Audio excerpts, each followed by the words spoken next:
काबिल से सोच मन में अरे नाम क्यों बिसारा काबिल से सोच मन में अरे नाम क्यों बिसारा सुनता नहीं बजे हैं काल का नजारा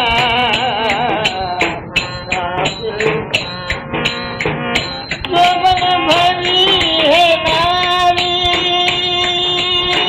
दिल को लगी है प्यारी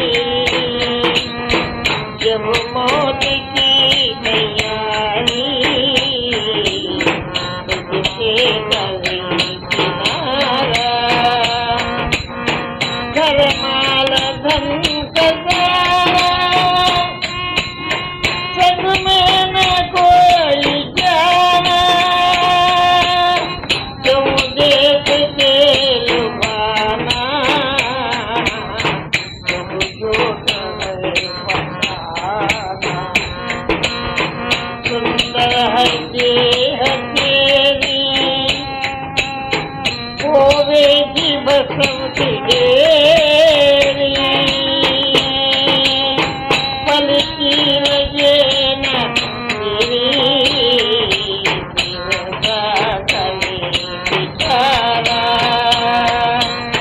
काबिल से सोच मन में अरे नाम क्यों बिसारा सुनता नहीं बजे हैं दिल काल का नजारा माया में जगल माही मूरत लगे बसाई ब्रह्मानंद मोक्ष पाई हरि शरण को सहारा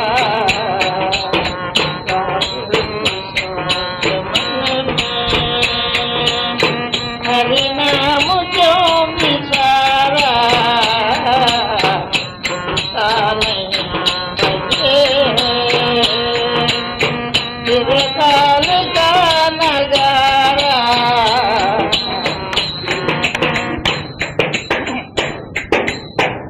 ఏమంటున్నాడు ఓ పొరపాట్ల పడ్డ జీవుడా రాబులు చూసి మనమే కొంచెం యోచన చేయరా ఎక్కడి నుంచి వచ్చినావు మమ్మల్ని ఎక్కడికి పోతావు నీ గతి ఏమిటి నీ జన్మలో ఏముంది दुनिया में टुकड़े जो मांगता है वो भी आदमी है शहंशाह तो वो भी आदमी చక్రవర్తి బతుకుతున్నాడు చెట్ట కిందనే బిచ్చగాడు బతుకుతున్నాడు నీ బతికేం బతుకురా ఏం ధనం సంపాదించే బతక పిల్లలు కొడుకులు బిడ్డలు బతక హరే రామరామ ఇవన్నీ కోటాన కోట్ల మాట జన్మలెత్తినావు కోటాన మంది కొట్టుకులు ఉన్నారు కోటాన మంది కోటీశ్వరుడు అయినావు చచ్చిపోయినావు ఈ జన్మకొచ్చి చేసేదేమిటి అంటే నువ్వు పరమాత్మను పొందే ప్రయత్నం ఇంకొక పని కాదు ఇంకొక పని కాదు ఇంకొక పని కాదు కేవలం పరమాత్మను పొందేటందుకు వచ్చిన వాడు ఏది వాటి లెక్క పెట్టుకొని ఏం చేస్తారో మీరు పని ఏం చెప్పచ్చు ఇన్ని మాట తలపెట్టి చెప్పండి కొలిపెట్టి విన్నా అన్నట్టు కాబట్టి పొరపాటు పడ్డవాడా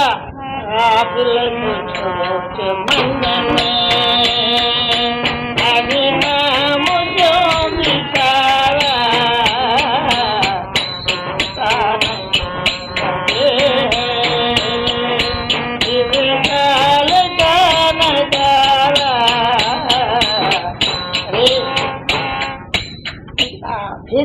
ఆ యమధర్మరాజు యొక్క చిత్రగుప్తులు వేది నొస్తలేదరా సుంతా నహి బజే తిరకాల కానాగ మృత్యుదేవత తాండవిస్తుంది తీసుకుపోతున్న రంగా కూడా నిత్యం పక్కన పడుతుంది చూడండి ఈ వారం రోజుల్లో ఇళ్లలో 5 ఎంత తొందరగా చచ్చిపోయినారు ఏమిటి ఇదంతా మనం అనుకుంటానే ఆయుష్ పోసుకొని అనుకుంటాం 2 రూపాయలు రావాలి ధనం సంపాదించుకోవాలి ఇంట్లో ఏమో ఉండాలి పిచ్చి పిచ్చి పాడుగాను వినొస్తలేదా నీకు కాదు యొక్క వృత్తిదేవత యొక్క నగారా ఏమైతుందిరా నీకు ఆయనతో ఉన్న కాడికి మునుపన్నా కొంచెం ఇంకెక్కువ చేస్తూ చెప్పమేమైదు మొండి పడిపోయినామన్నమాట మొత్తం అంతనే చేస్తున్నాం ఎందుకురా హరినామూర్త్యం సారా ఎందుకు విడిచిపెడుతుంది? దినదినం అభివృద్ధిగా ఏ పనైనా ముందుకు పోవాలి కానీ వెనుక పోతున్నారు పేరు వచ్చినట్టు. ఇట్లయితుందంటే ఏంది అంటే నీకేమైనా వ్యామోహంలో పడ్డావు. లోకంలో మూడే కామిని కాంచనం కీర్తి కకార సుడిగుండాలంటారు వీటి శాస్త్రంలో. ధనీశన దారీశన పుత్రీశన. ఈ ఈశనత్రయాల్లో పడ్డవాడును ఈ సుడిగుండంలో పడ్డవాడు లేవడు. కకార సుడిగాలంటే కామిని ఆడది, పైసా, కాంచనం, కీర్తి. ఈ మూడు గుండాలలో పడ్డవాడు సొరంగాలు తిరగడానికే పోతాడనమాట. అన్నట్టు నీకు నీ ఆ కాలుని యొక్క భేరి వినొస్తలేదా తీసుకుపోయే జనం? మరి ఇప్పుడు ఏం చేస్తావు? ఎన్ని జన్మాలు ఎన్ని పుణ్యాలు ఉంటానో ఈ జనం మానవ జనం వచ్చిందని ఇంత కూడా భయం లేదురా నాయన.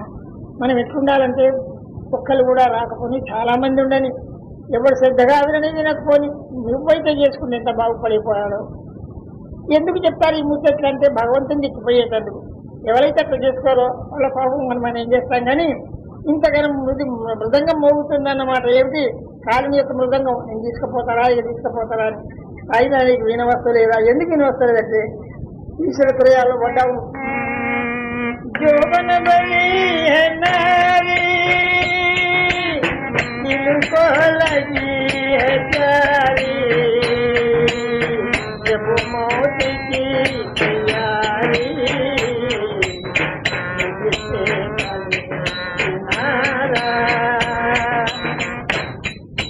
దగ్గర ఉండి రుచి పుట్టించేది ఆడది భార్య, దూరం నుంచి ధనం ముట్టించేది, చూడంగానే విషమెక్కించేది ధనం.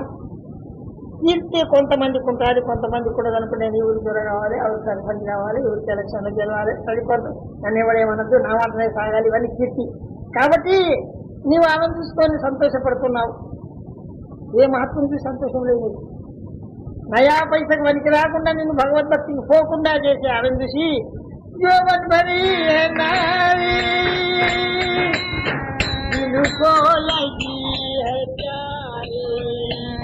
నీకు ఎంతమంది కనిపిస్తుంది నీ భార్యలో నీ ఆధార్ దగ్గర ఉంది నీకు భయం మజా వస్తుందని.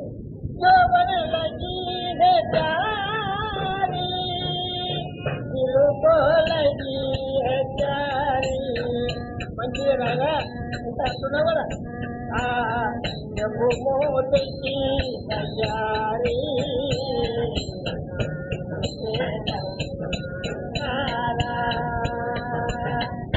చేత వచ్చి తీసుకుపోయి ప్రారంభమైంది. నేను మాటలు పట్టుకుని అది ఉంటేనే బతుకుతాంటిగా కదా ఎవరి దాకా చచ్చిపోయిందమ్మా. ఈ మొగలు కొంచెం ఆ దీపం పెట్టుకుని కూర్చోమంటే నాకు భయం అవుతుంది. ఇద్దరు కూర్చొని ఇద్దరు మొబైల్ కూర్చొని కాబట్టి అటువంటి వాళ్ళ మీద నీకు వ్యామోహం కష్టం చెప్పుకోవడానికి సెలవు పడుతుంది. చెప్పులు చెప్పుకోవాలి ఫస్ట్ ఏం చెప్తారు ఎన్నో రావాలి మన మనసుకు. ఏం కథ వీళ్ళందరికీ ఏమైనా చేసుకోలేనా? దీనికి దారి కన్నా ఒక ఇంకన్నా మోక్షాన్ని తీసుకుంటారు. ఒక ఇంచు వందవన్న మోక్షాన్ని తీసుకుంటారు. సత్పురుషునికి భగవంతుని ఒక ఇంచు దూరంలోనే ఉంటారు. ఆయన దగ్గర బతుకు అని మాట చెప్తావు, నువ్వు అధర్మమైన పనులు మానుకుంటావు, భూమి అని మోక్షానికి పోతావు. అది ఏం పాపం రోగమో తన మీద తనకు దయలేదని మర్చిపోయి ఇష్టంగా ఇవ్వడో ఇబ్బందిలా పడుకుంటారా వాళ్ళు ఉండరు. కాబట్టి నువ్వు గట్టి దానిలో పడి పొరపాటు పడుతున్నావురా. కాబట్టి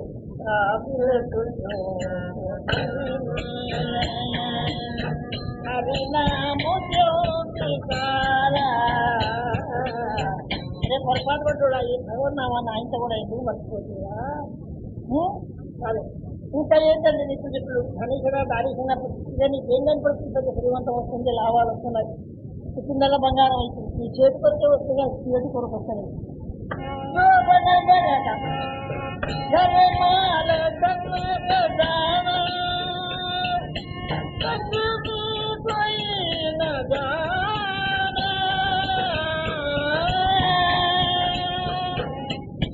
నీ ఎన్ని భవనాలు ఉన్నాయి అక్కడి అలకలు విద్య పిల్లలకి ఇంత మన్నన నీకు వస్తాదట్రా. ధర్మాలు ధన ఖజానా ఒక్క పుచ్చిపోయిన వట్టైనా నీకు వస్తుందా? పోయేనాడు వెంబటి రాదు వచ్చిన వట్టైనా మరి ఏం చేసి ముడుస్తుందా? ఇంతగలం చెప్పకుండా కూడా కొద్ది కూడా మంచి నేనేమంటాను సర్వకాల సర్వావస్థలో భగవంతుని స్మరిస్తూ పనిచేస్తుంది. ఇంతకనెక్కలేదు. ధర్మాలు ధర్మాల ధన పోయిన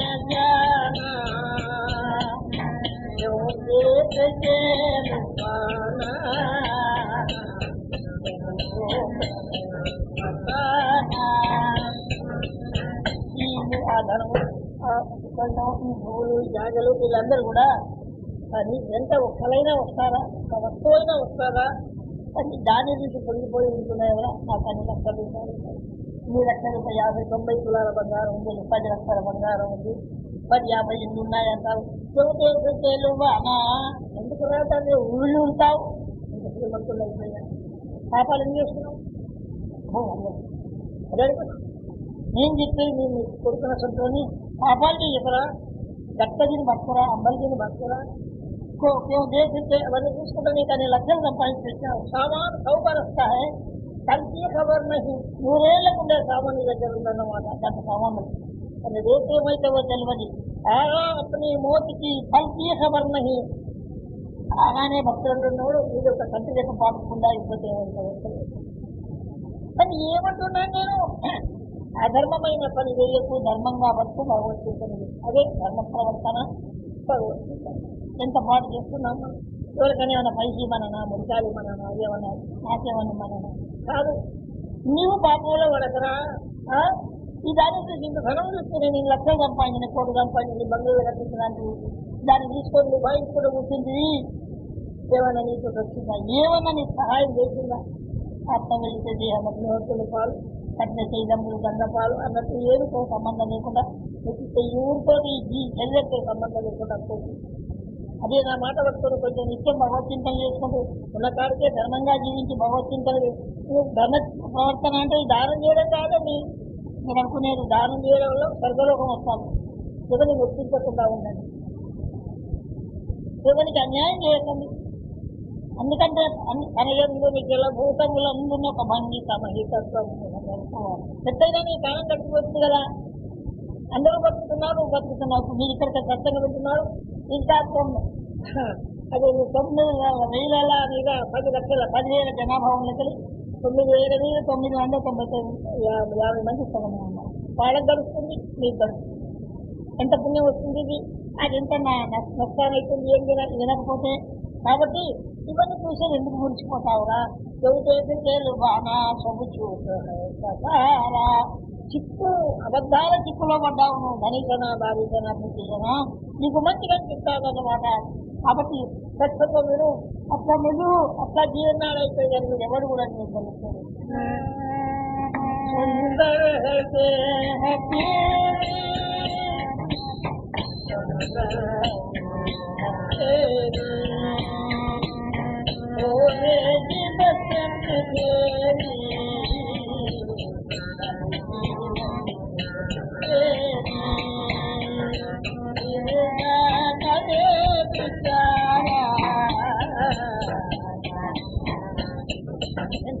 మనిషికి ఆడి అనుకోకూడదు.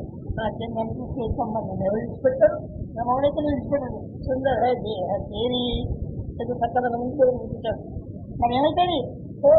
భక్తి కొద్దిగా లావుగా ఉంటే ఇంకో రోజులంతా బూడి ఎక్కువ అయిపోతుంది. కొద్దిసేపట్లో అది పెట్టినాక బూడి కుప్ప అయిపోతావు. పల్కీలజేనదేవి కంటిదొక్క పాటు కూడా మళ్ళీ నువ్వు ఉండవు. అది అందువచ్చాక పల్కీలజేనదేవి వృధా కరే చాలా దీనికి ఏమో చెయ్యాలి ఉంచుకోవాలి. ఏమొచ్చింది? కంటిదొక్క పాటు చచ్చిపోయిందనగా తీసుకుపోయి పారేసి కాలబెట్టి అయిపోయింది. ఏమొచ్చింది? ఏమైనా మోక్షాలు తీసుకుపోయిందని? మోక్షాలు తీసుకుపోయేటోడు ఒక నిజమైన భగవంతుడు, నిజమైన భక్తుడు, నాలాంటి దొంగ భక్తుడు కాదన్నమాట.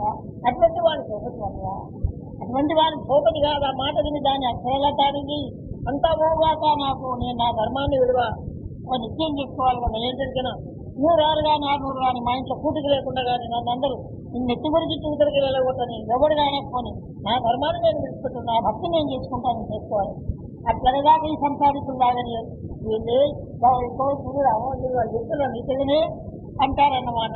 కాబట్టి మనకు కొంచెం అది భావం కలిగితే, ఆ చెప్పే మాట మీద విశ్వాసం ఉంటే మనం అట్లా చేస్తామన్నమాట. కంటి పాటలో భక్తం బూడిదైపోతుంది. ఏమీ లాభం అది. ఇంకా దాన్ని ఏం చేస్తే పోయేటప్పుడు ఇప్పుడు నిలిచిపోతాది. నీకు ఇటువంటి దానం ఉంటుంది, నేను మాట్లాడిస్తుంది, నేను అతని దాకా సంతోషం ఉంటే సత్యదాకా సాగు దుఃఖాలు పెట్టాడు. భక్తుడు ఏదైనా మొదలు దుఃఖ పెట్టాడా, ఎందుకు దుఃఖ పెట్టాడా?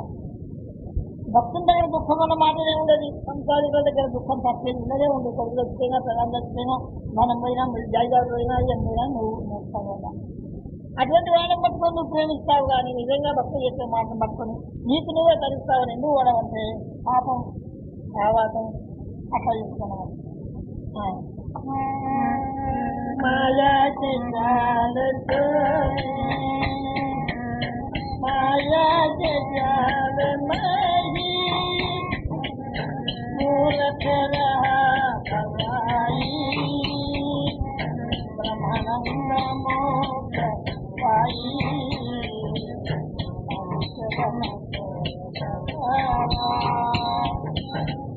నేను మహామాయ వస్తున్నదిగా అందరినీ కూడా ఎవరైతే సంస్కారం ఉన్నది వాళ్ళందరినీ కూడా మాయాకే జాల మాహి మాయా నేను బాగా వాళ్ళ వేసి కొడుకుంటుందని వాళ్ళు వీళ్ళు పెట్టవచ్చుగా ఈ ఊళ్ళో తీసుకుని వచ్చాలి మనం ఏదేదో ఉన్నట్టు నాకటి వల్ల వేసే వాళ్ళు కట్టాను కూడా ఒకనాడు రాత్రి కానీ వాళ్ళు రేట్లు వేస్తారు. 2 నాడు రాత్రి అయిపోతే నాటకం అయిపోతుంది, ఎక్కడెక్కడ మేకం పోతుంది, వాళ్ళు పోతాయి, సొమ్మిషాలు వారేస్తారు. కానీ ఆ 2 గంటల సేపు అన్నట్టు నువ్వు కూడా మనం మంచిగా పడతారు, ఇది చేసుకోవాలి మనం ఇచ్చేస్తుంటారు, ఇవన్నీ చేసుకుంటున్నావు. ఇదంతా ఏమిటి నీకు మాయా నిర్జాల మాహి మాయా నేను బాగా వల్ల పడేస్తున్నాను.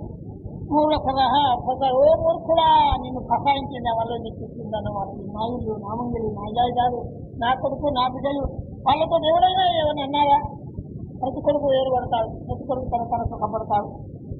ఇప్పుడు ఎవరు విన్నాను ఆయన మస్తపోతారు. ఇప్పుడే నా పేరు చెప్పాను ఆ తమ్ముని కూతురు లేదు పిల్లలకి ఆ తమ్ముడు పిల్లలకి జ్వరం వస్తుందట అంటే వస్తుంది.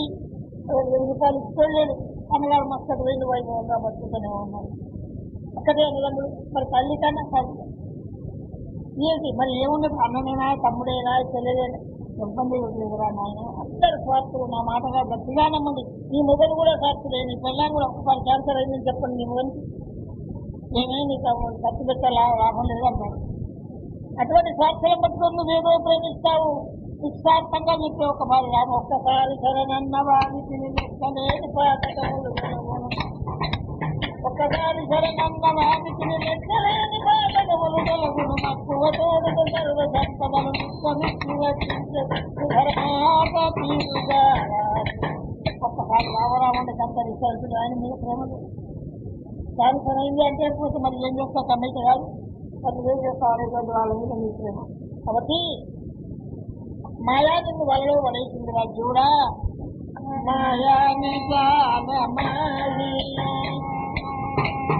మూలక పది పకాయి బ్రహ్మానందమో సహాయి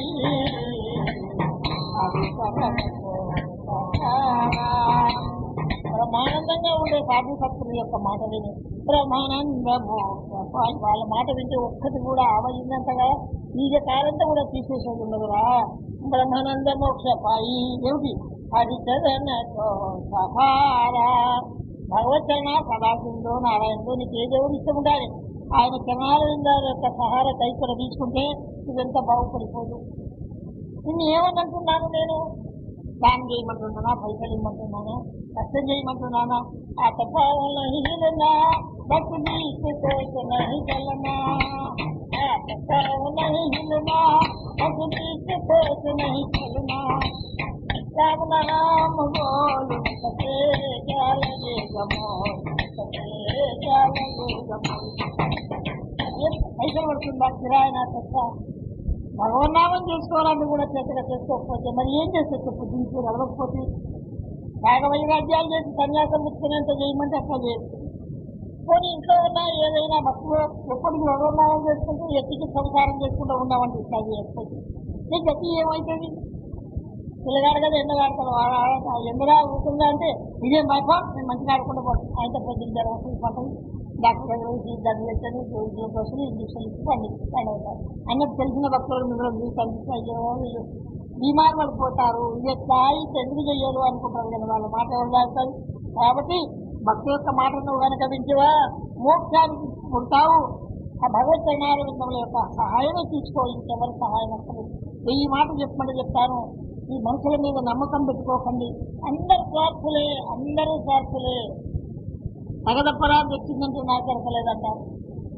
మొగని కూడా అదే నీకు ఏమంటే నువ్వు బ్రతకలేదు మరి ఇప్పుడు ఏం చేస్తారు నీ సొంతంగాని ఇల్లు కలుపుకొని ఉంటావా అంటే ఇక్కడ ఈ శాస్త్రమే నీకు చెప్పింది మూడు తరానికి ఒక్క భగవంతుడు లేకపోతే నిజమైన భక్తులు దైవం ఏమన్నా ఉంటే వాళ్ళిద్దరే ఈ సంసార సముద్రము వృక్షంకు రెండు ఫలాలు భగవంతులు ఒకటి భక్తులు ఒకటి ఫలాలు వాళ్ళు ఏదైనా మంచి మాట నీకు గడ్డ చేస్తారు కదా ఇద్దే తప్ప ఎవరిని నమ్మినా నువ్వు నాశనం అయిపోతావు మోహంలో పడిపోతావు వాళ్ళకి కొట్లాట పెట్టుకోమని అంటలేదు ఓయంటే ఓహోయ్ కానీ నీ నమ్మకం ఎంత నీ భగవంతుని పెట్టుకో బాగుపడతావు రాజా రామచంద్ర